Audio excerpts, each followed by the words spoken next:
Salam. Deməli, baxırıq burada prizma və onun elementlərinə. Prizma biz bilirik ki, necə çəkilir? Prizma çəkilir belə.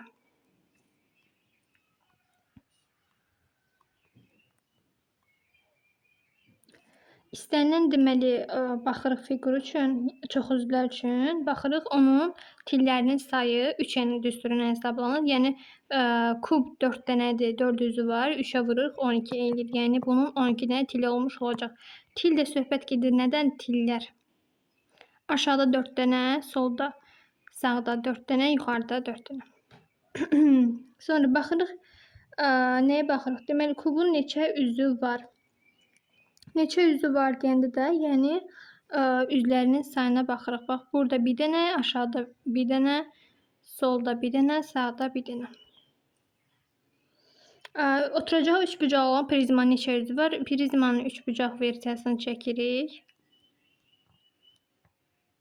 Neçə üzvü var? Deməli, burada bir dənə, aşağıda, yuxarıda bir dənə, ümumi oldu. Bir dənə də bizə tərəf olan hissəsində ümumi olacaq 5 dənə. Və yaxud da ki, n+2 düsturu ilə biz üzvlərin sayını tapa bilərik. Sonra gəlir 4-cü sual. Düzbucaqlı paralelipiped verib bizə B1, B və D-ni verib bizə. Bax, bunu. Deməli, bunu bizə verib nə? 45 dərəcə. Yuxarı hissəsində 45 dərəcə verib. 45 dərəcə verib. Burada 8-ə bərabərdir.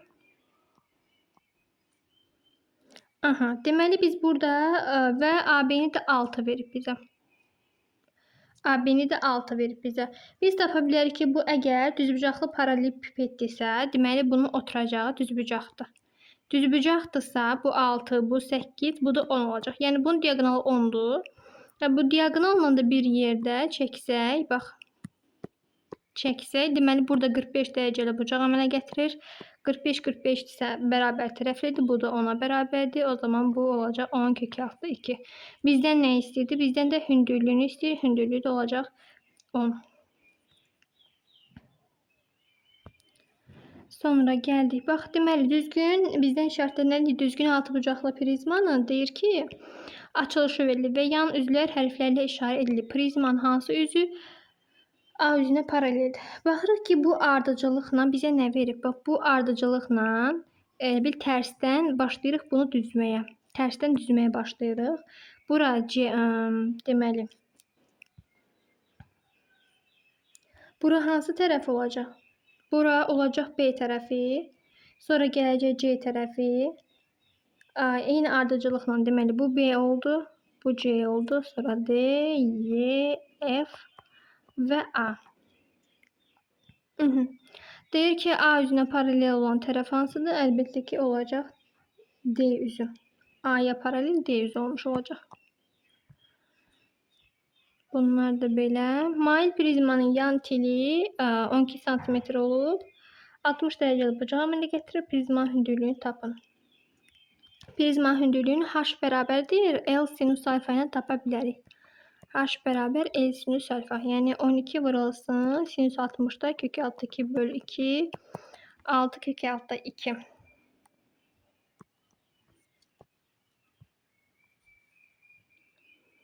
Sonra gəldik. Bax, burada deməli. 21-ci sualda bizə nə istəyir? Deyir ki, düzbucaqlı paralelipiped verilir bizə. AB 8-ə bərabərdir. A1 4 kök altı 7'dir.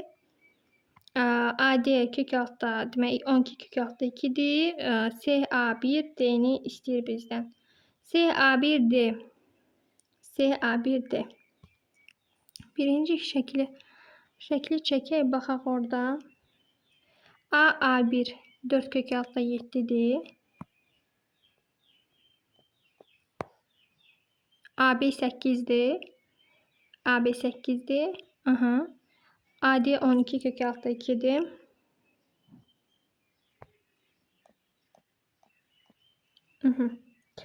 Biz görürük ki, bu deməli bu hissəsi düzbucaqlıdır. 4 kök altı 7 ilə 12 kök altı 2'yə görə biz bu hissəni tapa bilərik. Bu bizə verəcək A1D tərəfi 4 kök altı 7'nin kvadratı üstə gəlinsin 12 kök altı 2'nin kvadratı. 4, 7'nin 20, 16'nı 7'ye vururuq. Üzərinə də gəlirik 144 vurulsun 2. 144 vurulsun 2 kök altında. Deməli, buradan çıxır. 16 vur 7, 144 vurulsun 2, 112, 288. Bu da bizə verir 400. Deməli, bizim tərəfimiz 20 olacaq. Bu tərəfimizi 20 tapdıq. Və bizdən bu üçbucağın CA1D'nin sahəsini istəyir. Deməli, bu 8 idisə, bax, deməli, bura 8 idisə, burada 8'dir. Burada 8'dir. Deməli, bir tərəfini, iki tərəfini tapmışıq 20 ilə 8. Bizdən də istəyir onun.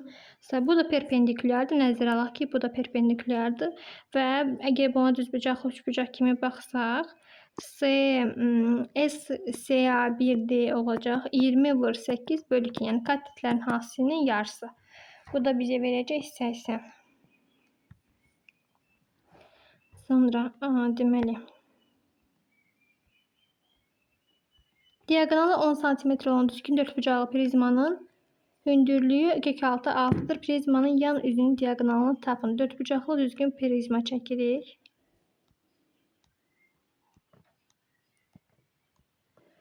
Diagonalı 10'dur. Diagonalı 10'dur. Yəni buradan başlayır, burada 10'dur. Yəni bu prizmanın öz diagonalıdır.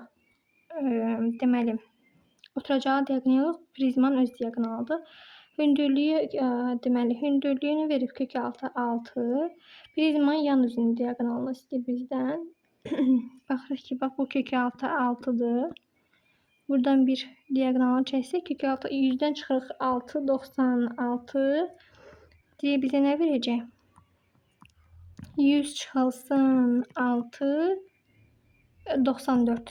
Kök altı 94. Aha. Kök altında 94. Ve bizden istəyir burada prizma yan üzünün diagonalı. Yan üzünün diagonalı da A kök altı 2'dir. Çünkü prizma bütün tərəfləri kvadratdır. Da A kök altı 2'dir. A kök altı 2 kök altı 94'e bərabərdir. Bu da bərabərdir.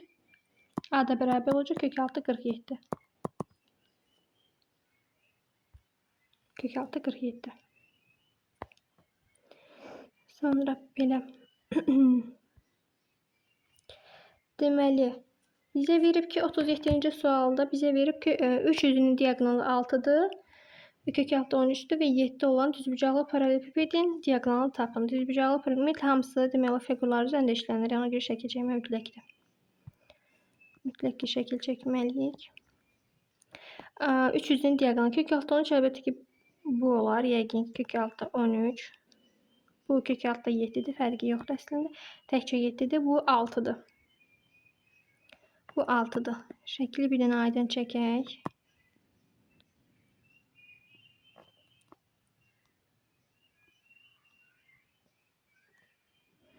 Bu kök altı 13'dür.